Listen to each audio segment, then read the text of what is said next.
Fala galera, tudo bem com vocês? Aqui é o Jeff Otimil e vamos falar de Copa do Brasil. Agora vamos falar da Copa do Brasil do ano 2000, né? É a primeira Copa do Brasil do novo milênio, né? Praticamente. Bom, do novo milênio não, do último ano, né? Antes de entrar o novo milênio, né? E essa Copa teve 69 times, né? E com uma novidade, né? Os times que jogavam aquela Libertadores daquele ano também participavam da competição, né? Que foram os casos de Corinthians, Palmeiras, os dois Atléticos, né? O Mineiro e Paranaense e o Juventude, né? Aliás, foi a única vez que eles entraram assim, né? Como times que estavam na Libertadores jogando a Copa do Brasil. Depois de 2001 até 2012, né? Os times que jogavam a Libertadores não jogavam a Copa do Brasil, né? Só a partir de 2013 em diante que aí voltou, né? Os times da Libertadores na Copa do Brasil e isso segue até os dias atuais. Mas enfim, estamos no ano 2000, né? E o campeão do ano 2000 dessa Copa do Brasil foi o Cruzeiro, né? Que levantou o seu terceiro caneco, né? Dessa competição, né? E esse terceiro título foi um período de 7 anos, ou seja, um período pequeno, né? 7 anos é pouca coisa, né? Mostrando que o Cruzeiro já era muito forte em Copas, né? Era um time copeiro, né? Já tinha virado até mesmo o rei de Copas, né? A Raposa, né? E para chegar lá, o Cruzeiro teve que superar desconfianças, né? O time era forte, era competitivo, mas teve problemas durante a caminhada, né? Teve troca de técnicos, né? Acho que, se não me engano, não lembro quem foi o técnico do Cruzeiro no começo do ano. Não lembro quem foi, saiu e entrou o Marco Aurélio, né? Um técnico ali. Enfim. E apesar dos problemas, o Cruzeiro foi fazendo sua parte, né? Nessa competição. O time começou a sua caminhada eliminando o Gama do Distrito Federal, né? Empatando 1-1 e goleando em casa 4-1. E na segunda fase eliminou o jogo de volta, né? Batendo o Paraná em Curitiba por 2-0. Aí na terceira fase o time celeste enfrentou o Caxias, né? Que aliás naquele ano ganharia o Campeonato Gaúcho, né? Em cima do Grêmio, né? Só que o Cruzeiro não deu chances para uma zebra e não teve problemas de classificar, né? Bateu o time caxiense por 3-1 e goleou no Mineirão 6-1. Nas oitavas, aí o Cruzeiro enfrentou um time que jogou a Libertadores daquele ano, que era o Atlético Paranaense, né? Que é sempre um adversário complicado, né? Já naquela época o Furacão já estava mostrando que era complicado enfrentá-lo, né? No primeiro jogo em BH o Cruzeiro sofreu, mas venceu por 2-1. E, né, na Arena da Baixada, que era já um caldeirão, né, para qualquer time, o time suou, né, e segurou com muita vontade, muita raça, um empate suado ali em 2-2. Nas quartas de final, né, você vê a Copa do Brasil já começa a funilar, né, o Cruzeiro enfrenta o Botafogo, né, e novamente o Cruzeiro só mostrou força, né, e teve que mostrar a superação também, né. O time empata sem gols no Rio, né, e no Mineirão, um jogo tenso ali e tal, mas vitória do Cruzeiro 3-2, né? Na semifinal, o Cruzeiro enfrentou o Santos de Dodô, né? Carlos Germano, Rincon, né? Um time forte ali do Santos, né?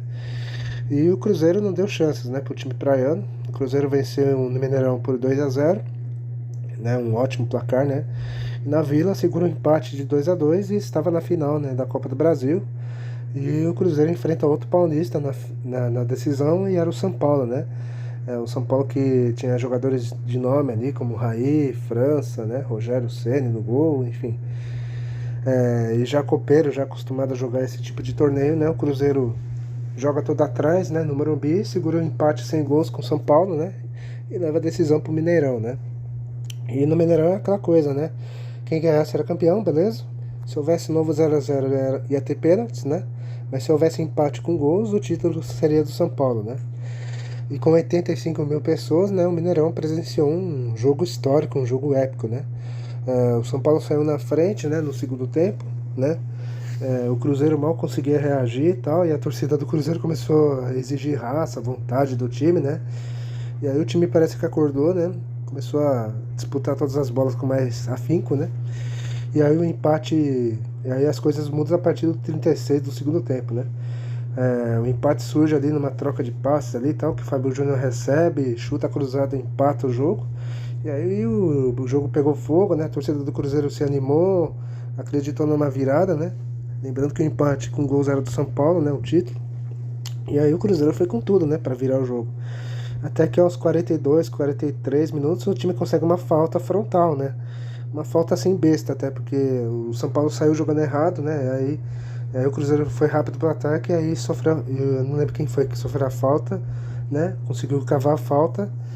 E o Miller, né, o veterano Miller, né, ele vê que a barreira do São Paulo tá meio desorganizada, né, e grita pro garoto Giovani, né, chutar pro gol, né, simplesmente chuta pro gol, né.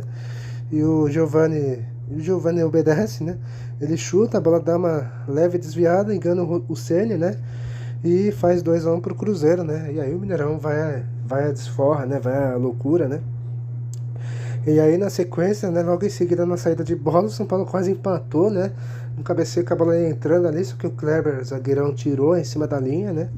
E assim, com muita raça, com muita superação, o Cruzeiro conquista o tricampeonato da Copa do Brasil, né, um título muito merecido, um time que era compeiro, né, competitivo e tal. E do outro lado, um vice muito amargo para o São Paulo, né, foi um dos vices mais tristes, né, da história do São Paulo, né. O São Paulo que estava perto de ganhar a sua primeira Copa do Brasil e perdeu ela por detalhes, por minutos, né? Enfim, né? 23 anos depois, o São Paulo, enfim, ganhou a sua primeira Copa do Brasil, né? Mas isso a gente vai contar, calma que a gente um dia chega lá, né? E agora vamos falar do time base do Cruzeiro, né? O André no gol, né? A defesa era Rodrigo, Cris, Kleber e Sorin, né? O argentino Sorin. O meio-campo era Donizete, né? O Donizete Oliveira, Ricardinho, Marcos Paulo e Jackson. O ataque era o Osés, sim, o Osés que estava no Palmeiras, né? E veio pro Cruzeiro. E Giovani, né? Mas antes do Giovani ser titular de vez, o Fábio Júnior, né? De perigo contra a equipe de Minas. Bateu o Marcelinho.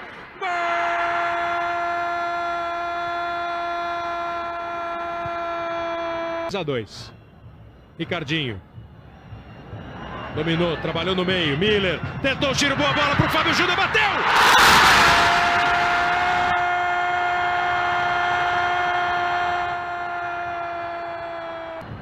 Muito à frente. Vem pra cobrança de falta. Giovani bateu!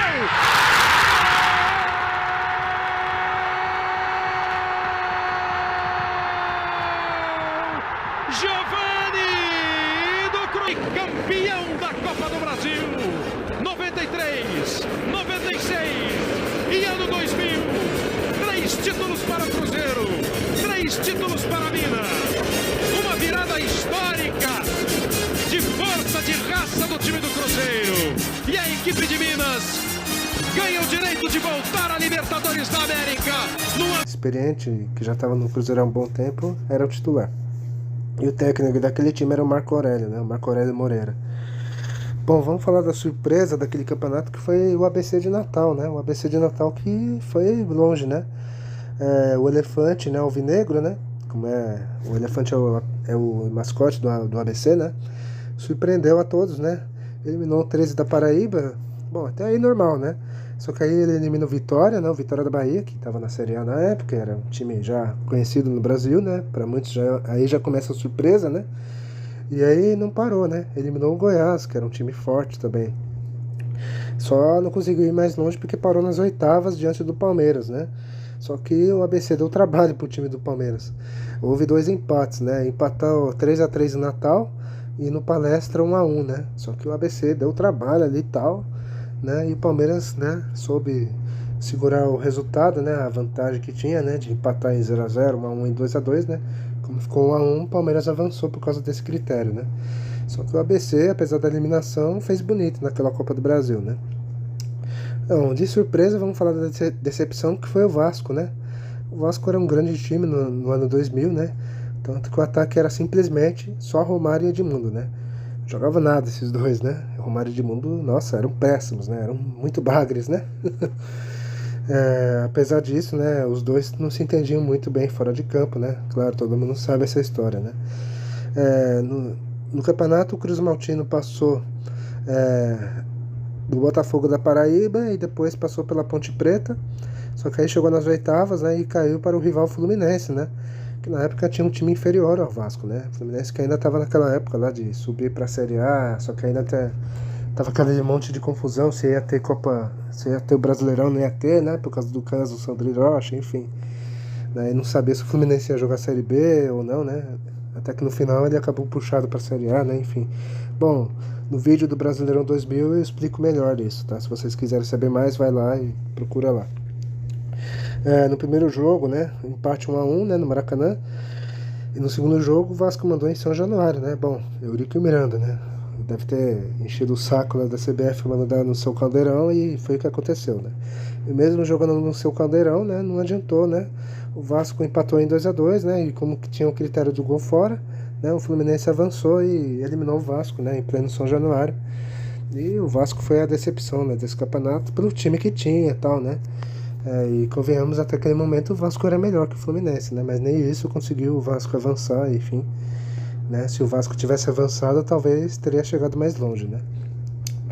Bom, galera, é isso, tá? Espero que vocês tenham gostado do vídeo. Eu vou ficando por aqui, dê um like, comenta e falou!